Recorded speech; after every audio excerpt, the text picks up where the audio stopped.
यही धर्म है मोक्ष पथगामी, मध्यम मार्ग सरल।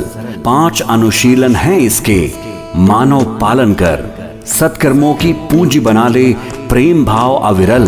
कर्मों को अपना धर्म समझ ले, करना किसी से न छल। ऐसे ही महान विचारधारा से जुड़ जाएं। चैनल नंबर 466 यूसीएन बुद्धा पर।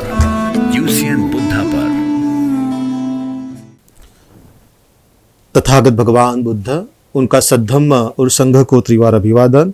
हमारे मुक्तिदाता बोधिसत्व महामानव डॉक्टर बाबा साहब अम्बेडकर, इन्हें वंदन करते हुए वर्षवास के इस मंगलमय अवसर पर हम जो प्रतिदिन प्रवचन मालिका सुन रहे हैं, उसे हम क्रमशः आगे बढ़ाते हैं। तो हमने देखा कि कल हमने भगवान द्वारा उपदेशित उपोसथ सुत्त विशाखा मिगार माता, इन्हें जो दिया था, उस उपदेश का हम ग्रहण कर रहे हैं।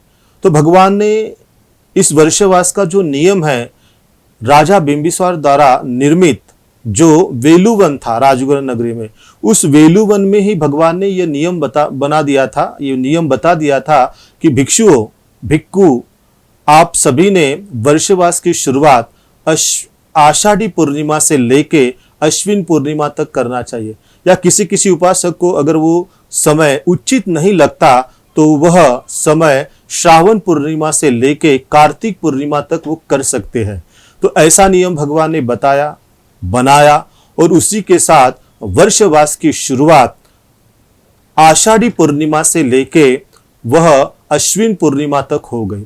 और इस मंगलमय काल में भिक्खु हो या भिक्खुनी हो, गृहस्थ हो या गृहत्यागी हो, उपासक हो या उपासिका हो, 3 महीने के इस मंगलमय अवसर पर अपनी दानशील भावना 10 पारमिताओं को पूरा करते करते हुए वह अंतिम लक्ष्य जो निब्बान है, जो निब्बान का साक्षात्कार है, जो श्रोतापन्न अवस्था है, जो सकतागामी अवस्था है, जो अनागामी अवस्था है और जो अरहंत अवस्था है, वो प्राप्त कर लेता है। और जिस व्यक्ति ने इस अवस्था को प्राप्त हो कर लिया, वो जन्म मृत्यु के चक्र से, इस आवागमन के चक्र से वो मुक्त हो गया। तो भगवान एक गाथा में कहते हैं, बड़ी ही प्रेरणादायी गाथा है। देखिए भगवान क्या कहते हैं धम्मपद की इस गाथा में, यतु यतु सम्मासति खंदानं उदयन वयन लभति पीति पामुजन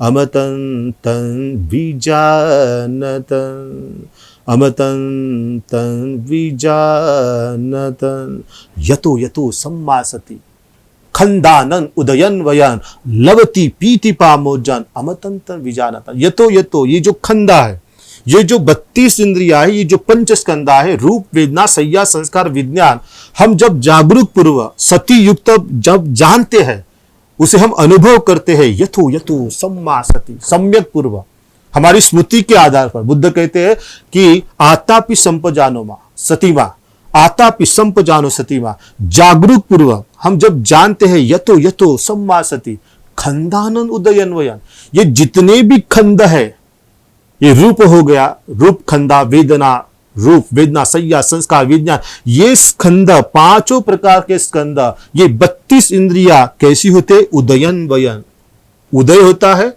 व्यय होता है, उदयन वयन।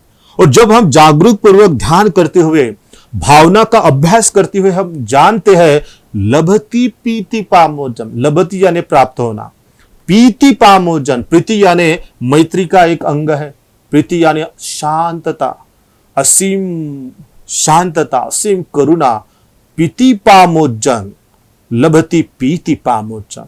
और हम ऐसी असीम मैत्री करुणा हम उसका अनुभव करते हैं, लभति पीति पामोजन। और उसी के साथ अमतन विजानतन, वो जब हम वो ध्यान में वितर्क विचार प्रति सुख एकाग्रता, उस ध्यान की अवस्था में जब हम जाते हैं, उसका अनुभव करते हैं, अनुवेदन करते हैं, वेदन करते हैं, भावना में प्रज्ञा के आधार पर जानते हैं, तब हमें अमतन विजानतन, ऐसे अमृत रूपी पद की, निब्बान पद की प्राप्ति होती है जिसे वो हम तुलना ही नहीं कर सकते। और जिस व्यक्ति ने निब्बान का साक्षात्कार कर लिया, वो जन्म मृत्यु के चक्र से वो मुक्त हो गया, इस आवागमन से मुक्त हो गया। तो इसी के लिए हमें ध्यान करना है, इसी के लिए हमारे पारमिताओं को बढ़ाना है। तो वर्षवास हमारी 10 पारमिताओं के घड़ों को पूरा करने का यह एक अधिष्ठान है। तो वर्षवास में हम सभी ने अधिष्ठान लेना चाहिए, और अधिष्ठान लेते लेते हम अपनी पारमिताओं को, हमें इस पारमिताओं का औडम, जो पारमिताओं को परिपूर्ण करना है, पारमिताओं के घड़ों को पूरा करना है, भरना है, लबालब भरना है। और जैसे ही पारमिता हमारी भर गई और कम्मठान हमें मिल गया कल्याण मित्र के ओर से, तो हम मुक्त हो गए।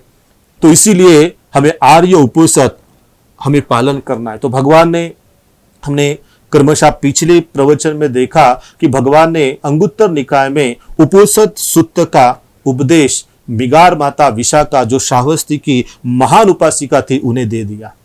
तो हमने देखा कि किस प्रकार आर्य उपोषित का पालन हमने करना चाहिए। तो पहला हमने देखा कि अष्टशील धारण करना चाहिए सुबह सूर्योदय के पहले।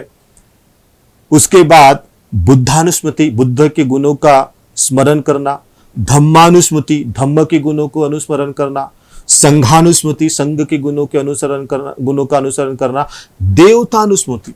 हम पिछले प्रवचन में वो शब्द को बार बार हम बार बार उसे दोहराए। देवता, इसका अर्थ होता है, राजा को भी देव कहा जाता था, देव नाम की जमात भी थी। और देव यानी श्रेष्ठ वर्ग, जो श्रद्धा संपन्न है, जो शील संपन्न है, जो समाधि संपन्न है, जो प्रज्ञा संपन्न है और जो दान में परिपूर्ण है, वो मृत्यु के बाद जिस लोक में उत्पन्न होता है उसे देवता कहा है। देवता यानी श्रेष्ठ व्यक्ति।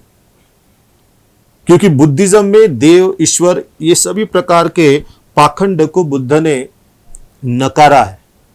और बाबा साहब ने भी जब 22 प्रतिज्ञाएं दी, उसमें जितनी भी 6 से पहले 1 से लेकर 6 तक जितनी भी प्रतिज्ञाएं बाबा साहब ने दिए, सब ईश्वरवाद को उन्होंने नकारा है।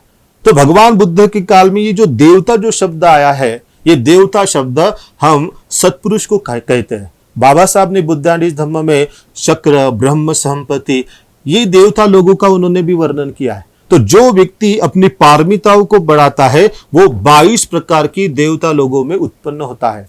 धम्मचक्कपवत्तन सूत्र जो आया है, उस सूत्र में पूरा विश्लेषण विनय पिटक के धम्मचक्कपवत्तन सूत्र में दिया हुआ है। तावंतिसा देवता, तुषिता देवता, परनिमित्त देवता, निम्मारति देवता, भूमा देवता, ब्रह्म पारिसज्जा देवता। तो ये जो गैलेक्सीज है अलग अलग प्रकार की, जो व्यक्ति पुण्य कर्म अर्जित करता है, वो व्यक्ति मृत्यु के बाद उस लोक में उत्पन्न होता है। तो उदाहरण, भगवान बुद्ध जब वो सिद्धार्थ गौतम थे, तो सिद्धार्थ गौतम नाम से उनका जब जन्म हुआ उनके शाक्य कुल में, तो 7 दिन के बाद उनकी माता महामाया देवी वो उन्हें छोड़ के चली गई। उनका प्रयाण हो गया, उनका महाप्रयाण हो गया।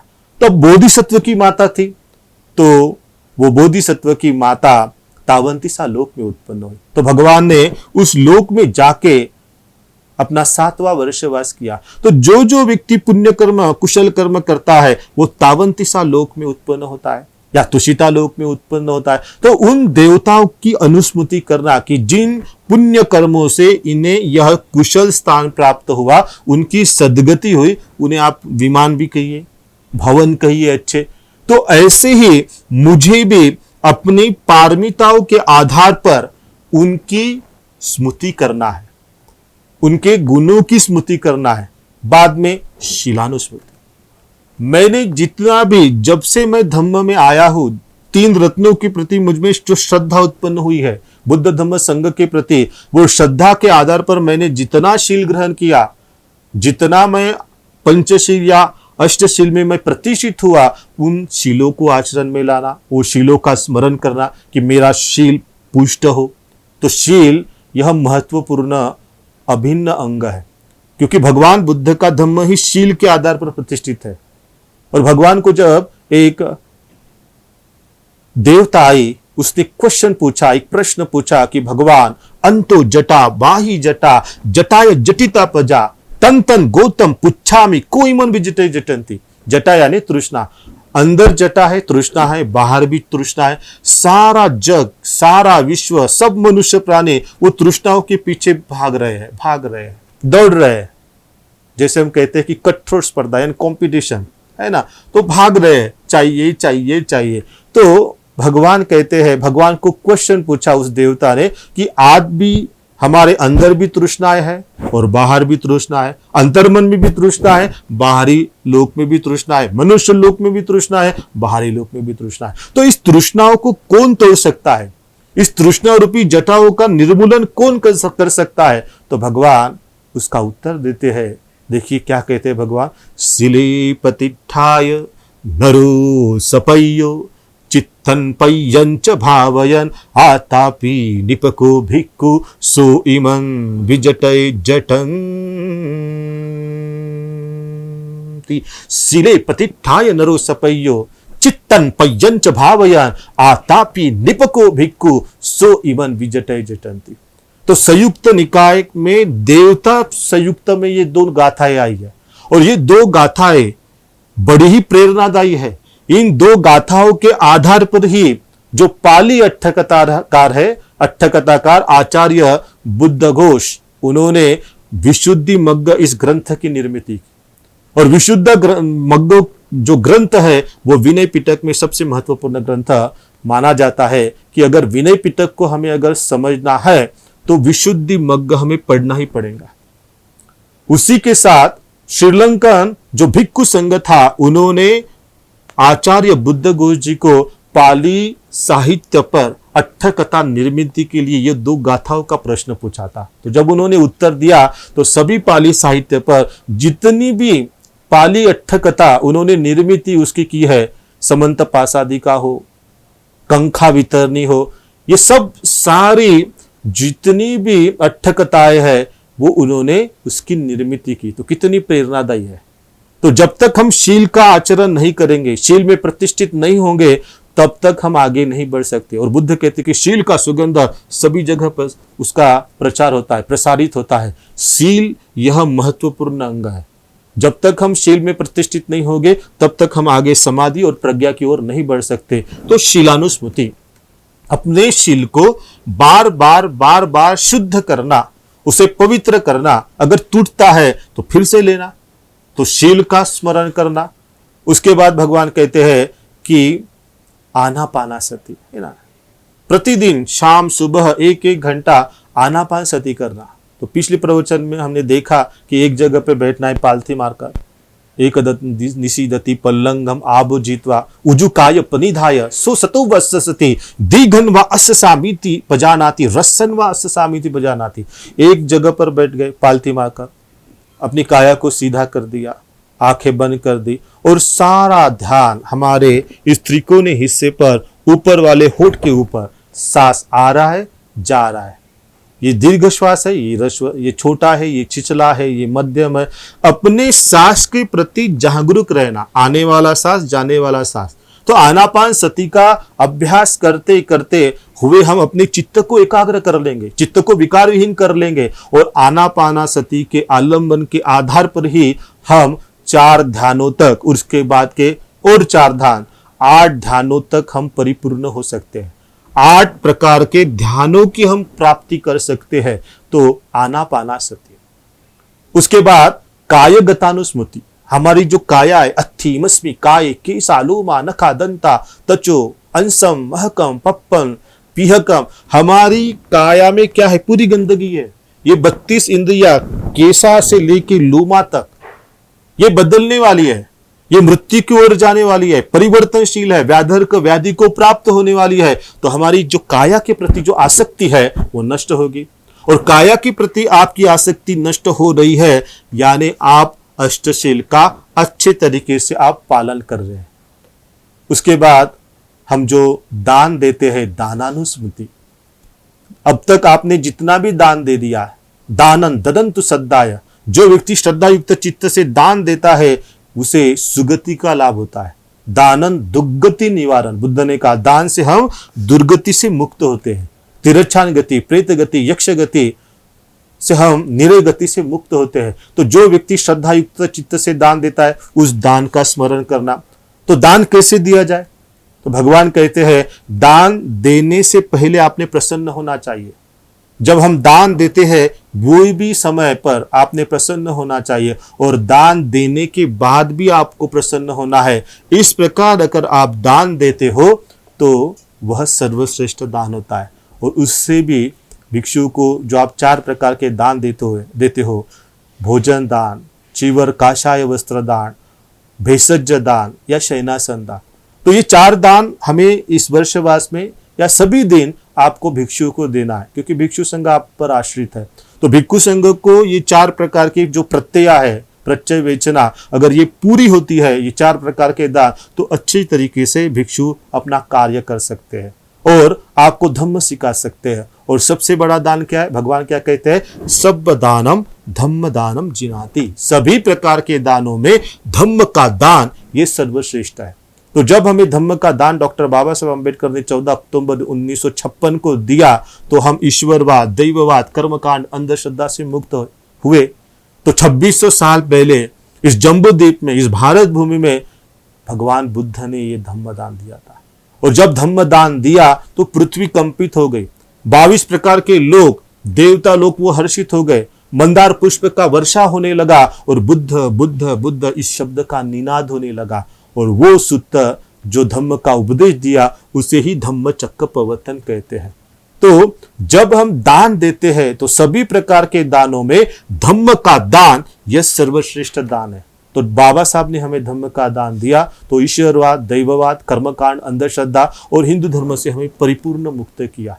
बाबा साहब ने हमें अंधकार रूपी हिंदू धर्म से प्रकाश रूपी प्रज्ञा की ओर ले जाने वाले बौद्ध धम्म में हमें आपको ला दिया। तो भगवान बुद्ध का धम्म यह अत्तदीप भव है ना, खुद को स्वयं को प्रकाशित करने वाला धम्म है, प्रकाश से प्रकाश की ओर ले जाने वाला धम्म है। भगवान ने बार बार कहा अत्तदीप भव, न अनन्य शरण बुद्ध शरण, न अनन्य शरण धम्म शरण, न अनन्य शरण संघ शरण। भगवान बार बार कहते हैं कि खुद को स्वयं प्रकाशित कीजिए, कोई नहीं आएगा, ना ईश्वर आएगा, ना अल्लाह मियां, आप स्वयं के दीप हो। तो आप जितनी अच्छी कर्म करोगे, जितना अच्छा पुण्य कर्म करोगे, कुशल कर्म करेंगे, तो आप खुद को स्वयं दीप करोगे, खुद को आप प्रकाशित करोगे। और आपने खुद को स्वयं को प्रकाशित किया तो आपको किसी को शरण जाने की आवश्यकता नहीं, क्योंकि 3 रत्नों की शरण ये सबसे बड़ी रत्न की शरण है। तो जब हम खुद को प्रकाशित करेंगे तो धम्म का पालन करना पड़ेगा। तो भगवान कहते हैं कि दानानुस्मृति है ना, दान का अनुस्मरण करना। उसके बाद भगवान कहते हैं कि मैत्री भावना है ना, तो मैत्री भावना उसका भी अनुस्मरण करना कि मैंने जो अभी आज पुण्य कर्म किए हैं उस पुण्य से सारे प्राणी सुखी हो, मैं सुखी हो, मेरा परिवार सुखी हो, सारे दृश्य प्राणी सुखी हो, 2 पैर वाले, 4 पैर वाले, सभी प्रकार के इस पृथ्वी लोक में, मनुष्य लोक में जितने भी प्राणी हैं सभी सुखी हो, देवता सुखी हो, मेरे गुरु सुखी हो, मेरे माता पिता सुखी हो, पति पत्नी हो वो सुखी हो, सारे दृश्य प्राणी सुखी हो। इस प्रकार की मंगल मैत्री हमने करना चाहिए, उसे कहते हैं मैत्री अनुस्मृति। तो मैत्री कैसे होना चाहिए? तो भगवान कहते हैं सुखी देख कर मुदिता जगे। अगर कोई किसी को सुख प्राप्त होता है तो आपको आनंद होना चाहिए, आपने उस सुख में सम्मिलित होना चाहिए। दुखी देख कर करुणा। अगर कोई व्यक्ति दुखी है, मान लीजिए रोग से पीड़ित है, व्याधि से पीड़ित है, तो आपने उसमें जाकर सांत्वन देना चाहिए, मैत्री भावना करना चाहिए, ना कि उसकी व्याधि पर हमें आनंद आना चाहिए। दुखी देख कर करुणा। तो इस प्रकार से हम अगर इतनी अनुस्मृतियां करते हैं, बुद्धानुस्मृति से लेके मैत्री अनुस्मृति, 10 प्रकार की अनुस्मृतियां और त्रिशरण और अष्टशील, तो उससे ही भगवान ने आर्य उपोषित कहा है। विशाखा को कहते हैं उपासिका, महान उपासिका विशाखा माता को, कि भगवान कहते हैं कि विशाखा अगर कोई उपासक उपासिका इस प्रकार से आर्य उपोषित ग्रहण करता है तो जो जनपद थे भगवान बुद्ध के काल में, 16 प्रकार के जनपद, मगध, अंग, तो ये 16 प्रकार के जनपदों का 1% भी भाग वो पूरा नहीं कर सकता। या उस पुण्य से आपको दीर्घ आयुष्य, वर्ण, सुख, बल प्राप्ति होती है। या चातुर महाराजिक देवता हो या तावंतिसा देवता हो या तुषिता देवता हो, उनके जो मान लीजिए चातुर महाराजिक देवता 500 वर्षों तक उनका आयु होता है, उनके आयु का एक दिन भी हम वो पुण्य, इतना पुण्य हमें प्राप्त होता है। भगवान कहते हैं कि अगर चातुर महाराजिक देवता का वो 500 साल है तो एक दिन का आप उपोषित अगर ग्रहण करते हो तो इतना पुण्य आपने अर्जित कर लिया। तो इस प्रकार भगवान कहते हैं कि विशाखा आर्य अगर कोई उपासक उपासिका इस प्रकार से आर्य उपोषित ग्रहण करता है तो उसे 4 प्रकार के बल प्राप्त होते। दिव्य आयु, उसका अकाली निधन नहीं हो सकता, मृत्यु नहीं आ सकती। वर्ण सौंदर्य की प्राप्ति, सुखम सुख और बल ऊर्जा प्राप्त होती है। तो जब भगवान ने उपोषित सूत्र का उपदेश दिया तो बड़े ही प्रसन्न हो गई और भगवान कहते हैं कि आर्य उपोषित का पालन करना ये प्रेरणादायी है, हर्षित करने वाला है, मन को प्रेरित करने वाला है, कुशल कर्म को अर्जित करने वाला है। तो इसी प्रकार आप सभी से आग्रह है, निवेदन है कि आप सभी उपासक उपासिकाएं इस प्रकार आर्य उपोषित का पालन करें। और विशाखा माता जिस प्रकार महान उपासिका बनी, दायिका बने, ऐसी उनकी जो परंपरा है आप उपासिकाओं ने, उपासक वर्गों ने आगे लेके बढ़ना है। तो इस प्रकार भगवान कहते हैं कि एतदग्ग भिक्खवे मम दायिकानाम उपासिकानाम विशाखा माता अग्गमयसी, कि उपासिका में, दायिका में कोई अग्र है उपासिका तो वो विशाखा माता है। तो इस प्रकार हमारी सभी उपासिकाएं विशाखा माता का आदर्श रखते हुए अपना जीवन, पवित्र जीवन जिए, आर्य उपोषित का पालन करे और अपनी पारमिताएं बढ़ाए। तो आज आपने यह आर्य उपोषित का उपदेश ग्रहण करके जो पुण्य कर्म अर्जित किया है, जो कुशल कर्म अर्जित किया है, इस पुण्य से आप सबका मंगल हो, इस पुण्य से आप सबकी स्वस्थ मुक्ति हो, इस पुण्य से सारे प्राणी सुखी हो, सुखी हो, सुखी हो। दुखी यारे दुख मुक्त हो, भय त्यागे भय भीत, वैर छोड़ कर लोग सब करे परस्पर प्रीत, धर्म विहारी पुरुष हो, धर्मचारिणी नार, धर्मवंत संतान हो, सुखी रहे संसार, मेरे अर्जित पुण्य में भाग सभी का हो, मेरे सुख में शांति में लाभ सभी का हो, सबका मंगल हो,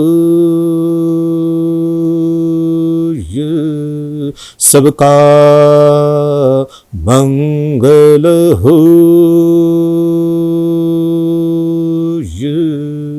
सबका मंगल हो, भवत सब मंगलम, भवत सब मंगलम, भवत सब मंगलम। साधु साधु साधु। सभी सत्ता सुखी हुंतु, सभी सत्ता सुखी हुंतु, सभी सत्ता सुखी हुंतु।